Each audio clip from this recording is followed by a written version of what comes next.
Anthony, thanks for joining us. Clear up the past couple of days here for baseball fans. It's been an interesting past couple of days for Mets fans anyways. Matt Harvey didn't show up to the ballpark on Saturday. That is a big no-no in baseball culture. And he did show up Sunday and was told to go home. He was scheduled to pitch. The Mets said, no, you're not going to pitch. You're suspended for 3 days. And, it became what it became, this kind of collection of looking back on all of Matt Harvey's transgressions over the years, and there are several.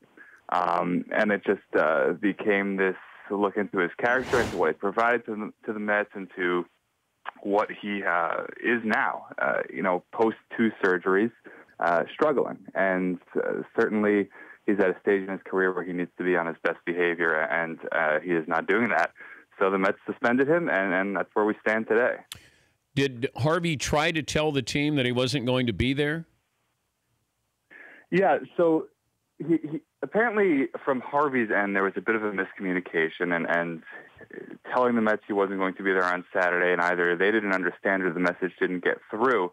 But from the Mets' end, this was a clear transgression, and this wasn't an excused absence.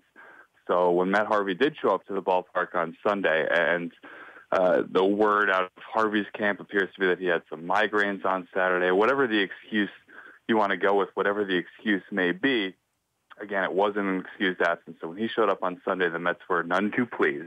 And obviously they wouldn't be if you're going to suspend a guy for 3 days. And this wasn't just a regular suspension. This was a suspension of a guy who was supposed to pitch that day. So it kind of threw everything into disarray for the Mets. You've got Adam Wilk, a AAA journeyman, flying across the country from Las Vegas he went to Denver, to Albuquerque, then to L.A., and then to New York.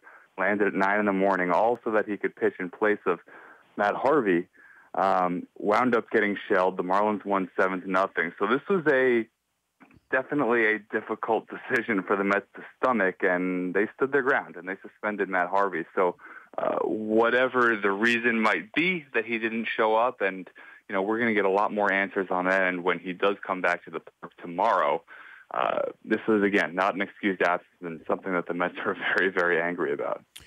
But I'm looking at Matt Harvey. He's a 500 pitcher. He's had 2 surgeries. I think he enjoys all the fruits of being in New York and being it's like he's a celebrity, just not a great baseball pitcher anymore. Is that a fair assessment of Matt Harvey? Well, we were actually talking about it the other day, and his career record is 31-30, like you said, and I think that's shocking to some people who know him only as, quote-unquote, the Dark Knight and this persona that has been created for him over the past few years. And he really hasn't been that guy since 2015. And coming back from Tommy John surgery, I think he exceeded a lot of expectations. He had a good full year and went into the playoffs and was on the mound in the 9th inning of a World Series game with a lead. And since that time, he really struggled last year. He wound up having surgery to repair that thoracic outlet syndrome, which was causing numbness in his hand, up his arm.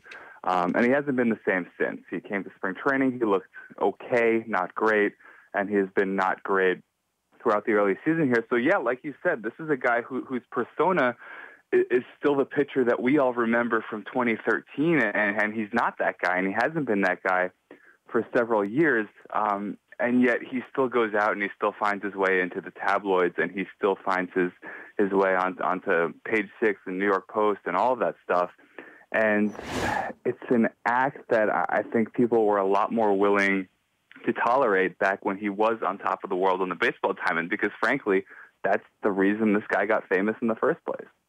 I'll leave you with this. The sex toy that was found in his locker that showed up on social media, does that play any role in this? Plays no role in this. That has been made very clear. That was a prank. It was a prank that spread like wildfire, but no, Matt Harvey had nothing to do with it. I apologize even asking that, Anthony. All good. All right. Thanks for joining us, and I'm sure it'll be eventful when Harvey comes back. Thank you for joining us, Anthony. You got it, Dan. Anthony DiComo, the Mets reporter, MLB.com. The Dan Patrick Show, weekday mornings on Audience.